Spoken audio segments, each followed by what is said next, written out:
Halo guys, jumpa lagi dengan channel Masno22. Sebelum kita lanjut ke ceritanya, jangan lupa yang belum subscribe di subscribe, like, dan komen videonya ya. Terima kasih. Melihat ekspresi ketiga apoteker tersebut, Lilianjun mengetahui segalanya di dalam hatinya. Cenger, tangkap ketiga orang ini. Mereka berani datang ke keluarga Ji kita untuk menyakiti orang. Aku akan membuat hidup mereka sengsara. Ji Lianjun berkata dengan wajah yang sangat marah.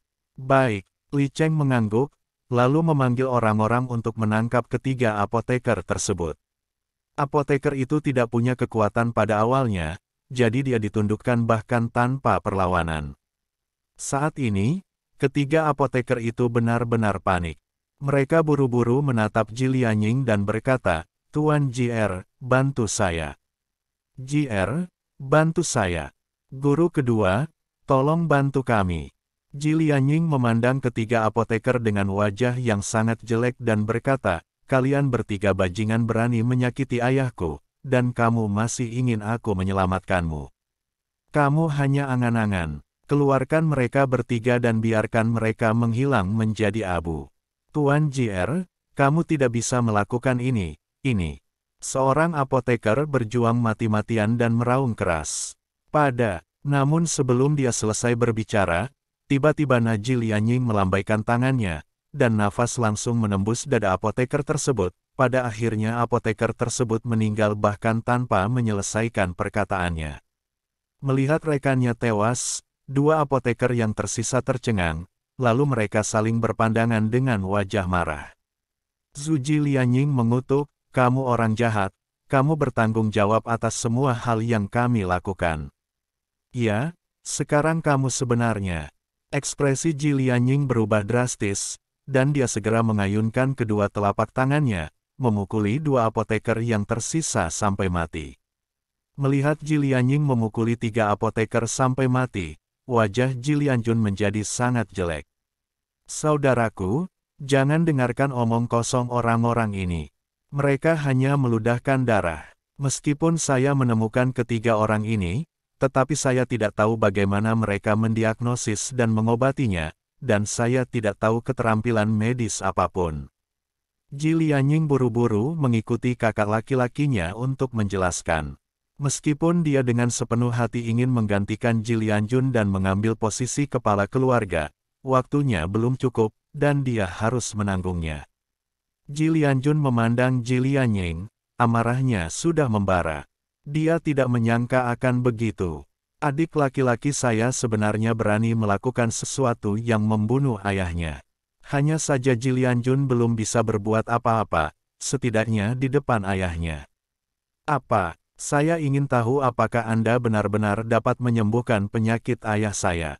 Setelah Chen Ping membeberkan ketiga apoteker tersebut, sikap Li Lianjun terhadap Chen Ping juga banyak berubah. Jangan khawatir, Tuan Ji.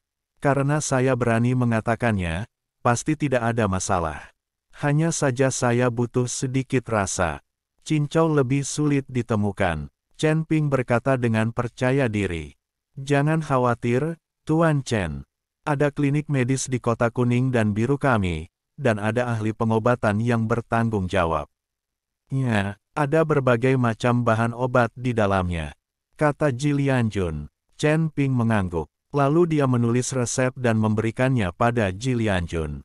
Ji Lianjun mengambil resep tersebut dan melihatnya, lalu memberikannya kepada Ji Cheng dan berkata, Cenger, segera ikuti resepnya. Fang pergi mengambil obatnya sendiri. Ya, Li Cheng mengambil resepnya dan pergi. Lianying, ayahku tidak ada urusan sekarang. Tolong bawa orang-orang itu pergi dan biarkan ayahku diam sebentar. Ji Lianjun berkata pada Ji Lianying. Oke, Li Lianying tidak berani berkata apa-apa dan langsung pergi bersama anak-anaknya. Tepat setelah Ji Lianying dan yang lainnya pergi, Li Lianjun memandang Li Yundao dan berkata, kamu bisa memperhatikan kakekmu baik-baik sekarang. Ji Yun mengangguk, lalu menjatuhkan dirinya ke tempat tidur, dengan air mata mengalir tak terkendali. Orang tua yang terbaring di tempat tidur itu sepertinya merasakan sesuatu, dan dia membuka matanya dengan paksa, tapi itu hanya.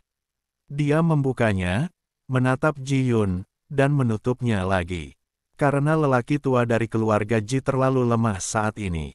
Jika bukan karena Chen Ping, lelaki tua dari keluarga Ji mungkin tidak akan bisa bertahan hari ini.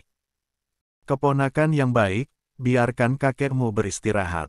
Ji Lianjun menarik Ji Yun, lalu berkata kepada kedua putrinya, Mei Yan, Mei Ling, kalian berdua ajak saudara keenammu dan yang lainnya untuk beristirahat, jangan main-main lagi kali ini.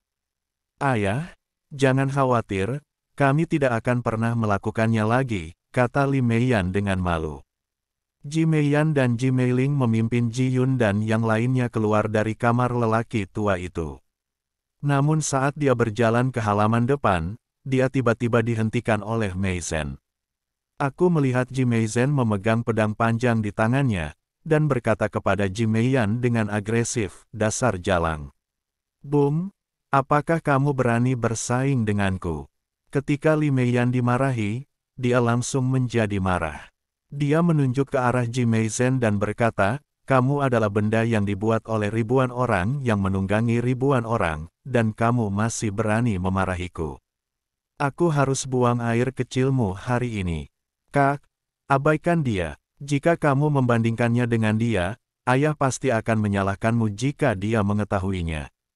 Tai Meiling menarik Li Meiyan dan berkata, Kak, tinggalkan aku sendiri, aku akan menghajar orang ini hari ini. Li Miyeon mengambil sikap. Melihat Ji Meiya mengikuti Ji Mei Zhen seperti itu, mungkin ini bukan pertama kalinya mereka bertengkar. Aku melihat Ji Meiyan menepuk pinggangnya, dan pedang lembut langsung muncul dari pinggangnya. Dan Ji Mei Zhen juga menghunus pedangnya sambil menangis. Saat Chen Ping melihat pedang di tangan Ji Mei Zhen, alisnya langsung berkerut. Tuan Chen, ada apa? Ji Yun di samping melihat ini dan bertanya dengan suara rendah. Pedang di tangan Ji Mei Zhen memiliki energi iblis di atasnya. Itu mungkin pedang iblis. Sebaiknya aku membiarkanmu, kakak. Berhati-hatilah, Chen Ping berkata pada Ji Yun. Melihat ini, Ji Yun buru-buru melangkah maju dan berkata kepada Ji Meiyan, kakak, kamu ingin bersaing dengan pihak lain. Perhatikan pedang di tangan lawan, ada yang aneh dengan pedangnya. Apa yang aneh? Ji Meiyan bertanya. Dia ragu-ragu sejenak. Jangan khawatir, aku hanyalah seorang jenderal yang kalah. Tidak peduli jenis pedang apa yang kamu miliki, itu tidak sebanding dengan pedang lembutku. Li Meiyan sangat percaya diri, lalu dia mengayunkan pedang di tangannya dan menuju ke arah Ji Mei Zhen seperti ular berbisa.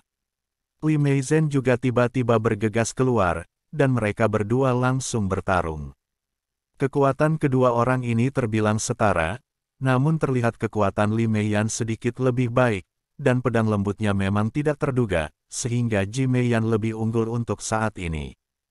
Untuk sesaat, cahaya pedang bersinar di langit dan kekuatan spiritual meraung. Kakak kedua, apakah mereka berdua selalu bertarung seperti ini? Ji Yun bertanya pada Ji Meiling di sampingnya. Kami bertarung 8 kali dalam 10 hari, tapi kakak perempuan tertua selalu menang. Ji Mei Zhen ini sama sekali bukan tandingan kakak perempuan tertua. Jangan khawatir, Ji Meiling berkata sambil tersenyum. Nona Ji, pernahkah Anda melihat pedang panjang di tangan Ji Mei Zhen? Chen Ping bertanya pada Ji Meiling. Ji Meiling menggelengkan kepalanya, aku belum pernah melihat ini sebelumnya. Orang ini sering mengganti pedang di tangannya.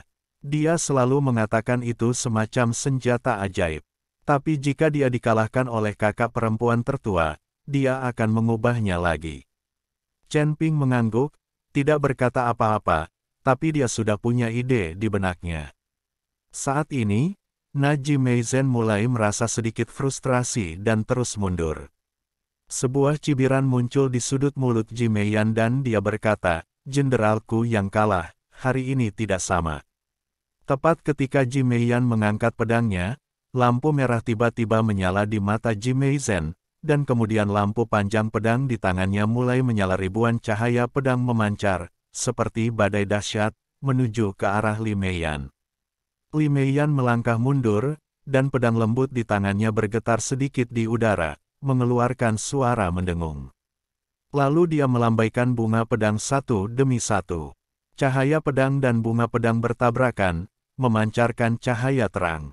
Pada saat ini, pedang panjang di tangan Ji Meizhen sepertinya memiliki kesadaran, dan semburan kabut hitam langsung dipancarkan untuk membungkus pedang panjang itu, dan roh pedang muncul darinya, di balik pedang panjang itu.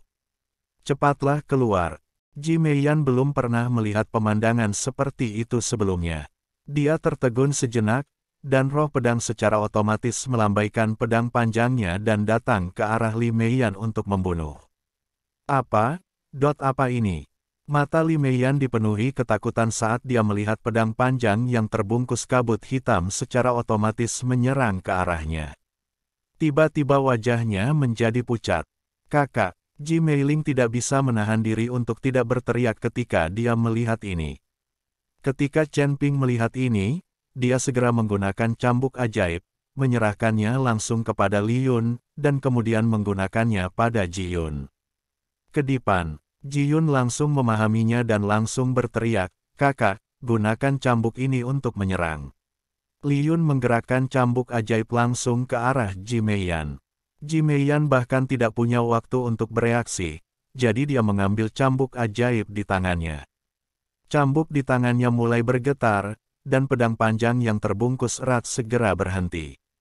Dia tidak menyerang ke depan. Bahkan iblis sungguhan pun akan takut melihat cambuk iblis ini, apalagi pedang iblis. Melihat pedang panjangnya tiba-tiba berhenti dan tidak menyerang, Li Meizen tertegun. Lalu dorong dengan kuat, "Kesadaran ilahi, saya ingin roh iblis di pedang menyerang." Sayang sekali bukannya menyerang, roh iblis itu berbalik dan lari. Li Meizen meraih pedangnya dan mencoba mengendalikannya, tetapi itu sama sekali tidak berguna, pedang itu mulai lepas seolah-olah itu gila. Ketika Li Meiyan melihat ini, dia juga sedikit panik. Dia tidak mengerti mengapa pedang panjang itu berbalik dan lari. Namun, Ji Meiyan tidak berniat melepaskan Ji Meizen. Dia melompat dan bergegas ke depan, melambai cambuk di tangannya dan mencambuknya. Cambuk ajaib. Dengan suara cambuk yang jelas, pedang panjang itu jatuh, dan roh iblis di pedang panjang itu naik ke udara, mencoba melarikan diri. Ketika Chen Ping melihat ini, dia segera bergoyang dan mengejarnya. Pedang pembunuh naga di tangannya memancarkan sinar cahaya dan kekuatan hisap yang besar, menyedot roh iblis langsung ke dalamnya. Roh iblis ini juga merupakan sejenis roh pedang, jadi menghirupnya ke dalam pedang pembunuh naga dapat membuat lonceng roh pedang dari pedang pembunuh naga pulih lebih cepat. Tanpa pedang panjang, Li Meizen bukan lagi tandingan Ji Meiyan, ia dicambuk 2 kali oleh Ji Meiyan dengan cambuk di tangannya. 2 bekas luka tertinggal di kulit seputih salju. "Ji Meiyan, Jalang, tunggu aku." Setelah mengatakan itu, Ji Meizen segera melarikan diri. Li Meiyan tidak mengejarnya. Bagaimanapun, dia adalah sepupunya. Tidak mungkin Li Meiyan benar-benar membunuhnya.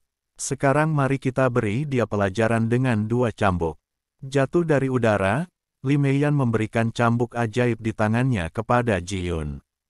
"Kakak ke-6, cambuk macam apa ini? Benar-benar berguna." Ji Meiyan memandang Ji Yun dengan penuh rasa terima kasih dan bertanya. "Ini cambuk ajaib Tuan Chen." Ji Meizen baru saja menggunakan pedang ajaib, jadi cambuk ini yang terbaik untuk digunakan. Ji Yun mengambil cambuk ajaib dan mengembalikannya kepada Chen Ping. "Pedang roh iblis." Ji Yingyan tertegun sejenak, lalu berkata dengan marah, "Wanita jalang ini berani menggunakan pedang roh iblis, dan hampir membunuhnya." Setelah Ji Meiyan selesai berbicara, dia menatap Chen Ping, matanya penuh rasa terima kasih dan berkata, "Terima kasih, saya tidak berharap kamu memilikinya. Ada juga harta karun seperti ini, tapi sebaiknya sembunyikan saja, kalau tidak pasti akan dicuri." Chen Ping tersenyum ringan dan berkata, "Tidak ada yang bisa mencuri barang-barangku." "Jangan percaya, ada pencuri di keluarga Ji kita yang ahli mencuri barang," kata Li Meiyan. "Kakak, benarkah ada pencuri di keluarga Ji?" Ji Yun di samping tercengang. Keluarga Ji adalah keluarga besar. Pencuri mana yang berani datang ke sini dan menikmati sesuatu? Kakak keenam, jangan dengarkan omong kosong kakak perempuan tertua. Dia berbicara tentang Ji Yue. Orang ini makan, minum, pelacur, berjudi, dan sering mencuri barang dari rumah dan menjualnya. Itu sebabnya kakak perempuan tertua mengatakan ini. Ji Meiling menjelaskan sambil tersenyum. Ketika Li Yun mendengar ini, dia langsung tertawa. Setelah mengatur tempat bagi Ji Yun dan yang lainnya untuk beristirahat, saudari Ji Meiyan dan Ji Meiling pergi.